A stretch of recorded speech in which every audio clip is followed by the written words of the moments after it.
Welcome to the deep dive. Today we're going behind the scenes Ooh, sounds interesting. of India's Ministry of Home Affairs. The MHA. Yeah, their 2022-2023 annual report, actually. Oh, wow. So not exactly light reading. You'd think so, but it's surprisingly fascinating. Really? What's in it? Well, it covers it's Everything. yeah, border security, counterterrorism, you name it, even crime trends and human rights. I had no idea it was so broad. Right, and even just starting with the different divisions within the MHA, there are surprises right off the bat. Like what? Well, you've got your expected ones, like border management, internal security. Makes sense. But then there's the CISD, CISD? the Cyber and Information Security Division. Ah, so cybersecurity is under Home Affairs now. Exactly. Pretty telling, don't you think? Definitely shows how seriously they're taking it. It's like the digital world is just as important as our physical borders now. True. And speaking of borders, the report goes deep on how India manages its borders, all of them land and sea. Thousands of kilometers with so many different countries. Right.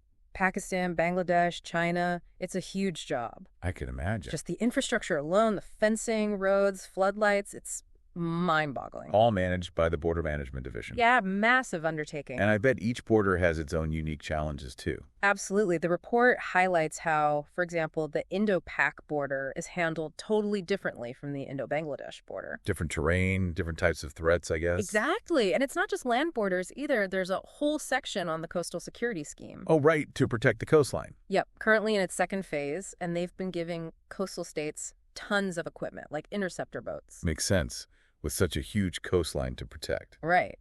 Okay, so let's switch gears now and talk about left-wing extremism. A big issue. Huge. And the report outlines their strategy, which is interesting. How so? Well, it's multi-pronged, combining security measures with development initiatives. Oh, that's interesting, trying to tackle it from both sides. Exactly. So you have the security stuff, strengthening forces, intelligence gathering, even banning groups like the CPI, Maoist. Right, the hardline approach. But at the same time, they're pouring money into development in those areas, almost like they're trying to fight extremism with infrastructure. Roads, schools, that kind of thing. Yeah, they specifically mentioned building roads, installing mobile towers in remote areas, even creating these Aklavia model residential schools. What are those? Special schools for tribal children in those regions. Wow, so it's like they're using education as a counterinsurgency tool. That's what it looks like. And the financial figures are huge, like 3,295 crore for infrastructure, 12,021 crore for roads, Oh. and over 4,080 crore for the mobile towers. That's serious commitment. Definitely. But it makes you wonder, will it be enough? Good question. It's definitely a long-term strategy. Long term, indeed. And speaking of long-term, let's move on to the Northeast. Okay. So the report highlights a big drop in insurgency incidents since 2014, like a 76% reduction. That's great news. It is. It's still an ongoing concern. The report makes that clear. So what are they doing? Well, still deploying CAPFs, giving financial support to states, Makes sense. and they have this scheme, the Surrender Come Rehabilitation Scheme. Let's say. It encourages insurgents to lay down arms and come back into society. Interesting approach. Right. Now, for the big picture, overall crime trends across India. No. The report says there was a 7.6% decrease in cognizable crimes in 2021. So, good news? Yeah, but then they break it down, and that's where it gets interesting. Oh. So while overall crime is down, crimes under special and local laws actually increased. What does that tell us? Not sure, but it's worth noting. Mm. And then there are some really alarming figures, like over 100,000 cases of kidnapping and abduction. That's a lot. It is. And then the conviction rate for IPC cases, like Indian Penal Code cases, is only 21.9%. Wow, that low. It makes you wonder why so many criminals aren't being brought to justice. Huge question. Okay, let's shift to the National Human Rights Commission, the NHRC. The report talks about their work, and they seem really committed to international standards. How so? Well, they're focused on getting reaccredited with JAHRI. JHRI. Yeah, the Global Alliance of National Human Rights Institutions. So they're aligning with international benchmarks. Exactly. And the report gives us some examples of their activities, like seminars, discussions on preventing eye trauma, Interesting. and they even have an online internship program. Really? And the interns got to visit Tihar prison. Imagine that. Wow, talk about a real-world experience. Right. Okay, next up, police training and modernization. Right. They highlight the Sardar Vallabhbhai Patel National Police Academy. The SVP-NPA. Yeah, it's India's top police training institution, and they're really rigorous. This is like a boot camp for police officers? Kind of. They have this basic course for new recruits, and they even have foreign trainees. Oh, interesting. So there's international collaboration. Yep, and get this, they're now focusing on digital forensics and cybercrime investigation training. Makes sense. Got to adapt to the times. Exactly. All right, now get ready. We're entering the world of the Central Armed Police Forces. The CAPFs? Yep, the BSF, CRPF, CISF, ITBP, SSB, all of them. Each one has its own role. Exactly. And there are so many, it's a whole network. I can imagine. But there's this one detail that stood out to me, the Police Service K9 initiative. What's that? They're modernizing dog training practices using indigenous technology. Wow, that's interesting. Focusing on local expertise. Right. Okay, on to safe city projects. These aim to make 8 major cities safer for women. That's great. Ahmedabad, Bengaluru, Chennai, Delhi, Hyderabad, Lucknow, Kolkata, and Mumbai. Quite the list. It is, and they're doing a lot infrastructure, technology, awareness campaigns. So a holistic approach. Exactly. And the funding is huge, over 3,080 crore from the Nirbhaya Fund and the MHA budget. Wow, shows they're serious about it. Right. But the big question is, will it be enough to really make a difference? Only time will tell. Okay, finally, let's talk about Jammu and Kashmir and Ladakh. 2 very different regions. They are, and the report gives a brief overview of each one and then jumps into the security challenges. Which are considerable. Definitely. Yeah. Starting with Jammu and Kashmir, they're working to strengthen the police force, including creating new battalions. More boots on the ground. Exactly, and one thing that stood out was the creation of women battalions. Oh, wow, that's interesting. Right. They also mentioned using subsidized helicopter services for remote areas gives you a sense of the terrain. Challenging, I bet. Oh, yeah. And then there's financial assistance for displaced families from POJK and Cham. Sad situation. It is. Now, for Ladakh, the focus is on infrastructure development and promoting tourism. Interesting. Trying to boost the economy there. Yeah, they're setting up a Sindhu Infrastructure Development Corporation and even approving a central university. So investing heavily. They are. And they're also working on connectivity, helipads, air services, road construction, all of it. Essential in a region like that. Absolutely. Okay, we've covered a lot in this first part of our deep dive. We have. It's fascinating stuff. It is. From border security and insurgency to crime trends and the unique situations in J&K and Ladakh. And we've only just scratched the surface. That's right. There's so much more to unpack. But before we move on, what has stood out to you so far? What's caught your attention?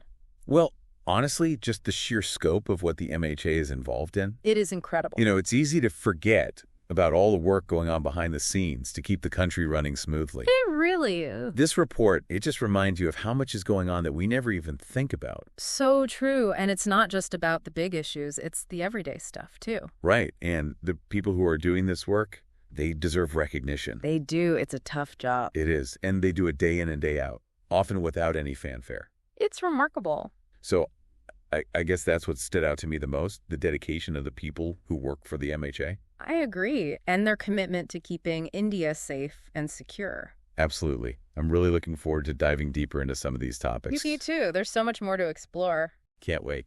Yeah, and it's so easy to take it all for granted. I know, right? We just assume everything will work, but there's a whole system in place making sure it does. Like a well-oiled machine. Exactly. And this report gives us a peek under the hood. And it's not just about the headline-grabbing stuff either. That's right. It's about the everyday work, too. Keeping things running smoothly, protecting human rights. Did you see that figure about the BSF apprehending suspected terrorists? Yeah, almost 300 along the border in 2022. And over 22,000 rounds of ammunition recovered? That's incredible. It is. It really makes you realize the constant threat they're dealing with. Constant vigilance. Exactly. And it's not just external threats either. Right. Remember the part about the NHRC interns visiting Tihar prison? Yeah, that was interesting. It really got me thinking about human rights within our own criminal justice system. It's a good reminder that security and human rights have to go hand in hand. Absolutely. You can't have one without the other. And then there's the sheer scale of the CAPFs. It's mind-boggling. The BSF alone has over 265,000 personnel. I know. How do they even manage a force that big? It's a testament to how seriously India takes security. And speaking of evolving threats, The focus on cybercrime training at the SVP NPA. Yeah, that stood out to me too. It's clear they know cybersecurity is a big deal now. It's not just a technical issue anymore. It affects everyone. So true. And it's not just the police being trained either. The CISD, that Cyber and Information Security Division. Right. They're handling cybercrime across the country. It seems like cybersecurity is becoming part of everything the government does. Makes sense. It has to. Okay, back to some of the more traditional security threats. The report talks about all the measures against left-wing extremism. Yeah, deploying CAPFs, banning organizations. But also all the development initiatives, building roads and schools, mobile towers. It's like they're fighting extremism with infrastructure. That's what it looks like to me. Interesting strategy, trying to address the root causes. Exactly. And then there are the Safe City projects. Aimed at making cities safer for women. We talked about what they're doing, but do you think it'll actually work long term? It's hard to say. I mean, it's great they're investing in it. And taking a multifaceted approach. Yeah, but it's such a complex issue, you know? It is. It'll take more than just infrastructure and technology. Right. It needs a change in societal attitudes, too. A cultural shift. Exactly. So after all this, after reading this report, what are your overall impressions? Honestly, it's kind of a mixed bag. How so? Well, there's a lot to be optimistic about, the modernization, the technology, the focus on development. I agree. But then there are those lingering questions like, will it actually work? Right. Will it be enough? And then there's the question of what's not in the report. Ooh, good point. I mean, every government report has its blind spots. Definitely. There's always more to this story. I'd also be curious to know more about the people behind all this, the ones doing the work. Me too. The human side of it all. The border guards, the police officers, the analysts. Their stories would be fascinating. It would give us a whole new perspective. Humanize it all. Exactly. Okay, so moving on to the second half of our discussion, what stood out to you? Well, I think the conversation about the Safe City projects was important. Yeah, that and the need for broader change to really address violence against women. It's a reminder that security is about more than just physical measures. It's about creating a culture of respect. Absolutely. And then the whole discussion about cybercrime, how it's evolving, how we need to adapt. That was fascinating. It was, and it shows that the MHA is trying to keep up with the times. Which is crucial. Okay, so as we wrap up this part of our deep dive, I have a question for you. Okay. What do you think are the biggest challenges facing India in terms of security and governance in the years to come? Ooh, that's a big one. It is. Well, I think one of the biggest challenges is finding that balance, you know? Between security and freedom. Exactly. How do you keep people safe without taking away their rights? This is a tough question. It is, and there's no easy answer. It takes constant work and dialogue. What about the economic challenges? Do you think those will have an impact on security? Absolutely. Poverty, inequality, unemployment, those can all lead to instability. So it's not just about military and intelligence, it's about economics too. It's about creating a just society where everyone has opportunities. That's a powerful statement. And this deep dive, it's shown us how interconnected everything is. It has. From border security to cybercrime, it's all part of the same web. And it's all our responsibility. We all have a role to play. Absolutely. Security isn't just the government's job, it's everyone's job. And it's a constant process, a constant effort. We can't just sit back and assume someone else is taking care of it. Well said.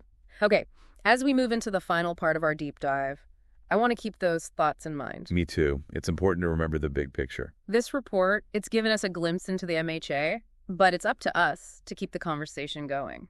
To demand accountability, to work for a better future. Couldn't have said it better myself. It really is. And it's a reminder that we can't just be passive observers.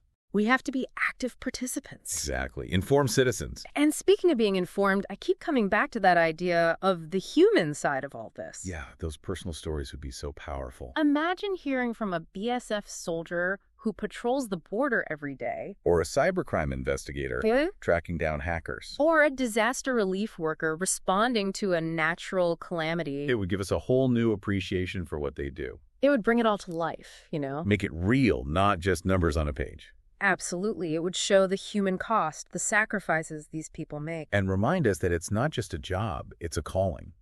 Going back to the report, one thing that struck me was the focus on modernization. Yeah, the technology, the digital forensics. Even the Swadeshi technology and dog training. They're really embracing technology. It's like they know they have to adapt to stay ahead of the game. The threats are changing so fast. And it makes you wonder, what's next? What role will AI play in security? And how do we balance that with privacy and civil liberties? Big questions. And then there's that theme of security and development being intertwined. Can't have one without the other. The report highlighted how development undermines the Maoists.